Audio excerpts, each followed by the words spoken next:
Joining me now is Dr. Daphne Richemond Barak, the head of the International Law Desk at the Institute for Counterterrorism at Richemond University.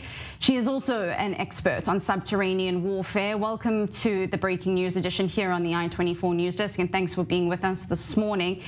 It's seen an uptick in modern and urban warfare, but usually this kind of warfare includes two types: naturally made like caves or artificially made like subway systems. But how often are these manually engineered for the purpose that Hamas is using them in Gaza?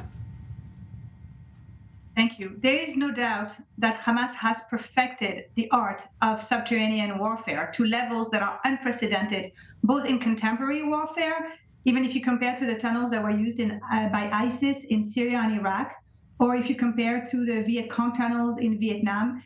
Hamas has perfected the art of tunnel warfare because it's been part of its strategy as a terrorist group for the last 2 decades, almost 20 years, that Hamas has innovated and discovered new ways in which to use the underground in offensive and defensive ways to weaken its opponent, the Israeli military. And now this places the IDF in a very significant operational challenge, as it has to release or rescue the hostages that are being held in the Gaza Strip, but also fight in an urban terrain where civilians are located in the vicinity of tunnels and around tunnels as well.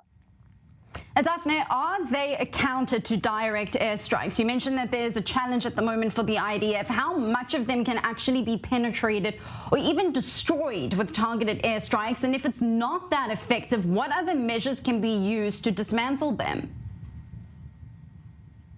The main problem that underground warfare raises is that it neutralizes the advantage, the military advantage that a sophisticated military like the IDF really possesses. It really neutralizes all of the capabilities in intelligence gathering and surveillance, and it makes it very difficult for the IDF to assess how many rockets does Hamas have, what does it plan to do, what kind of operations is it planning.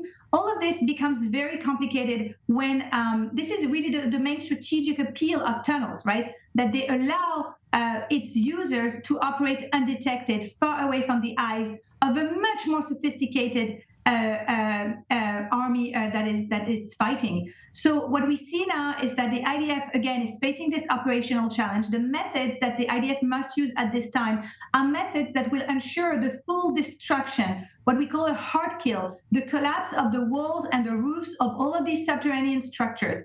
Merely neutralizing the structures is no longer an option. This is what Israel did in 2014 and in 2021. No longer on the table. Right now, what is needed is a destruction of this military underground infrastructure, which includes in it or integrates below ground in immense networks of tunnels, everything that you'd expect a military to have, from ammunition factory to ammunition depots to command and control centers, and everything else that might be supporting the Hamas military enterprise against Israel.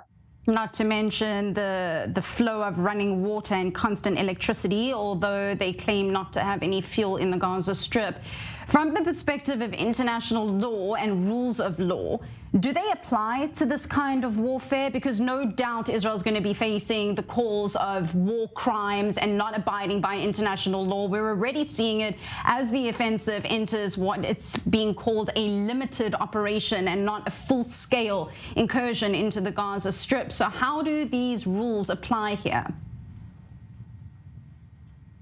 These rules, definitely what we call the laws of war, the laws of armed conflict, they apply to any belligerent in any conflict pretty much. So definitely they apply to Hamas, and Hamas has violated them first and foremost by the very act of digging this subterranean network under homes and mosques and hospitals, which are the most protected object under international humanitarian law. And these tunnels, this subterranean network of kilometers of tunnels and different stories of tunnels and rooms, first and foremost, endangers the Gaza population itself, the people who are living in Gaza. It exposes them to explosions and to accidents and to collapses and to the weakening of the entire civilian infrastructure there. And of course, to the anti-tunnel strikes that the military will take to destroy them. So first and foremost, Hamas has committed here a major war crime. And then in terms of whether these rules apply to Israel as well, absolutely. Even though Israel has been the victim of an absolutely horrendous attack, the rules continue to apply. These basic rules of targeting only military targets and not targeting intentionally civilians, which is something that you were discussing just before I came on. These are rules that apply across the board, and Israel will, for sure, try to minimize as much as possible, in accordance with the laws of war, the civilian casualties which are inevitable as a result of the strike against these targets if the population is not fully evacuated. But the laws of war, they do not, unfortunately, contemplate a zero casualty type of warfare. This is the reality of war, and civilians will, unfortunately, be killed on both sides. The question is, from the point of view of international humanitarian law, whether the collateral damage that will be caused to civilian infrastructure and civilian lives will be excessive in comparison to the military advantage that Israel can anticipate from the said strike. And if you do this balancing act, which is what IDF commanders do all the time, it is very difficult in urban warfare. It is very difficult, even more difficult in subterranean warfare, and it becomes almost impossible to overcome in a context of having hostages, over 200 of them, used as human shields inside those military tunnels. Well, Doctor, let me ask you this. Perhaps there is no reasoning with those who so staunchly hold to the Hamas narrative in Gaza, but as an expert on this topic, how would you explain that this is not assisting the prospects of peace in the region and that this is a tactic of terror? And also on that point, why then, if these tunnels are so sophisticated and so deep underground, does Hamas not allow innocent Palestinian civilians to use the tunnels as shelter from Israeli airstrikes the same way that Israel has bomb shelters and bunkers on its territory? It would be an absolute disaster if Palestinian civilians would get into these tunnels at the moment. These tunnels, they are a military infrastructure and they must remain so. This is actually a much preferred course of action for Palestinian civilians because they will be otherwise killed in the anti-tunnel strikes. So there is no doubt that Hamas should have built shelters for its civilians, but they should be civilian shelters and not these tunnels that are military in nature and constitute legitimate targets.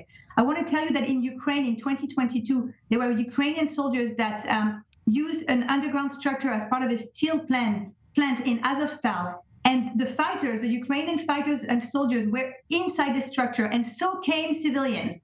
And this became a humanitarian disaster because the civilians ended up being in major danger from this military infrastructure that the Ukrainian soldiers were using. So the civilians must stay away from the tunnels, and this is why we would hope that the hostages would also be taken out of those tunnels so that this can be struck as a military target exclusively while minimizing the collateral damage to civilians.